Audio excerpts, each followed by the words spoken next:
Hi Pisces, and welcome to your weekly tarot reading for the week of September. Thank you so much for joining me today. I hope that you are doing well. This reading is for any sun, moon, or rising Pisces. We'll take a look at the awareness or the big ideas for the week, guidance and possible outcomes. I will also choose a few oracle cards for additional information. So let's just go ahead and get started.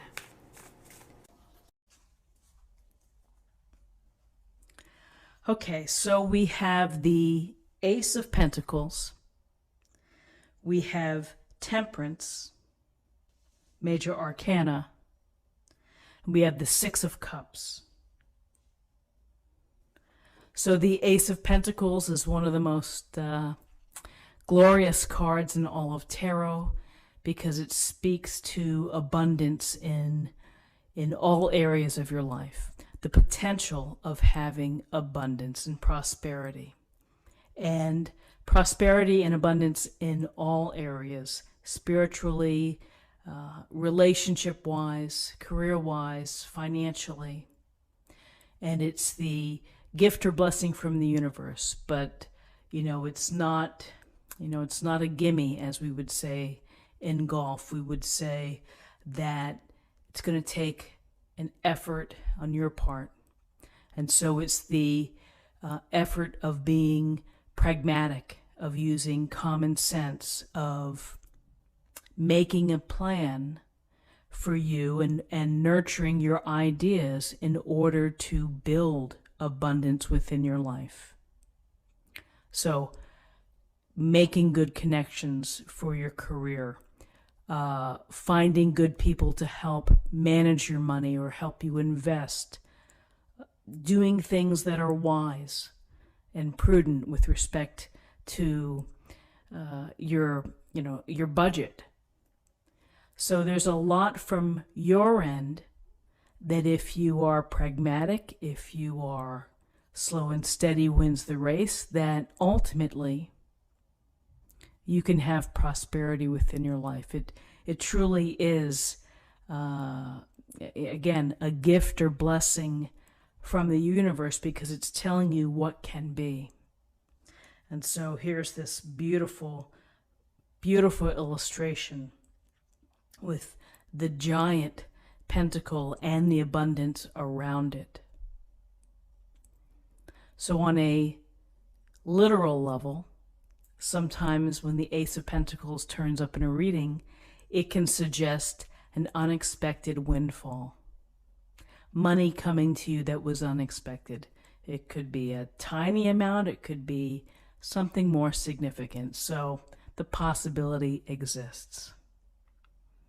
So then with this idea of being pragmatic, nurturing your plans, your ideas, your purpose in trying to build a secure foundation and stability with your resources. Here's Temperance, and Temperance is it's really about integration, and it's about blending everything together for just the right mix. And so often when we think of temperance, we're thinking of being moderate, of not overdoing it, of not allowing ourselves to get into an extreme situation. And sometimes life isn't perfect, and maybe we go out and we celebrate and we overdo it. And then the next day we might pay for it. So, yes, our balance was knocked out of whack. So we have to be mindful of how we treat our bodies, how we treat our spirit, how we treat our emotional self, and we have to do whatever it takes to maintain equilibrium. So with Temperance, again, it's also a sense of navigating and compromising, or finding a compromise for all the things that pull us in different directions. That's also a sense of moderation and of finding balance, the balance between work and play, the balance between eating healthy and not eating healthy. So With Temperance, it's a matter of checking in with yourself. How are you doing emotionally? How are you doing physically? And trying to work to find the best balance that works for you. I would also say with Temperance is to, again, tune in to any messages from Spirit or from your angels. And for those that have oracle cards and where you do your own reading every day, those messages are genuine and sincere, so perhaps there's something unique for you to follow along and to work on with respect to creating balance within your life. And then finally we have the Six of Cups. And the Six of Cups, this is such a charming and lovely illustration, and it really goes to, I think, the heart of the Six of Cups, which is gentleness and kindness and thoughtfulness. And it is the children here representing the simple joy of being present and giving to each other. With the Six of Cups, there's a sense of capturing that childlike feeling. And it's the childlike feeling when you are, when you reconnect with an old friend, when you smell a familiar scent that makes you think of someone who was special in your life. We often say that the Six of Cups is about nostalgia. And it's about perhaps the actual opportunity to maybe connect with someone from the past, or maybe you're in your old town. And nostalgia and going down memory lane can be helpful because it can bring us comfort. It might serve as a reference for future actions. But it's the cautionary tale, which is don't live in the past, because you can't move on with the present if you're still stuck on somebody from way back when, or if you can't get over something. There's a way to use our memories for constructive purposes. You know, it's that time when you're sitting alone and maybe you think about something that, like with me, with my late father, that he might have said, or, a day that we had that I remember. And that puts a smile on your face. It just brings warmth. And so when I think of the Six of Cups, I think of this opportunity to have that sweet smile from a wonderful memory, or to connect with someone and to catch up and to have that lift to your spirit when you're able to do so.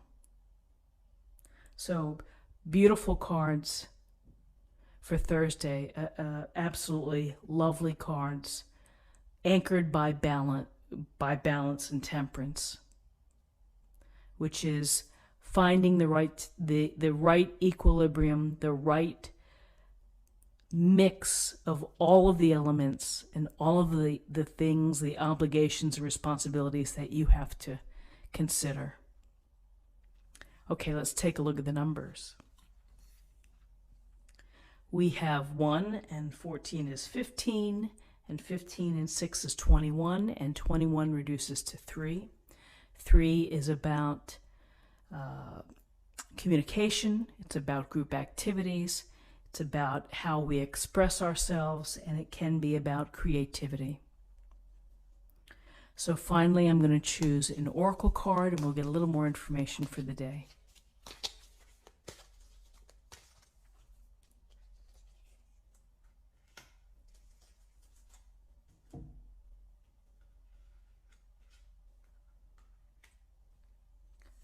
Night Wind. Okay. Facing fear, subconscious release, and healing. Facing fears, subconscious release, and healing. So what strikes me with this card is the thought of subconscious release. So if you are having dreams that keep popping up, perhaps to write them down, perhaps to talk to a friend about what you're having in your dreams. That's one way to release it, is to communicate about it. Facing fears, not always easy to do. Easier to say than facing your fear. But whatever small step, and I'll just use the example of for people who are afraid to do public speaking, of maybe speaking to a small group to practice and then building upon that. That's a small way or small method to learn how to improve your public speaking. So, and healing. Healing comes after the subconscious release, perhaps, and the facing our fear. So this is what I have for you for the day, and I hope that you found something helpful here. If you did, please subscribe, like, share, or comment, and then come back tomorrow for another reading. Thank you so much for watching. Bye-bye.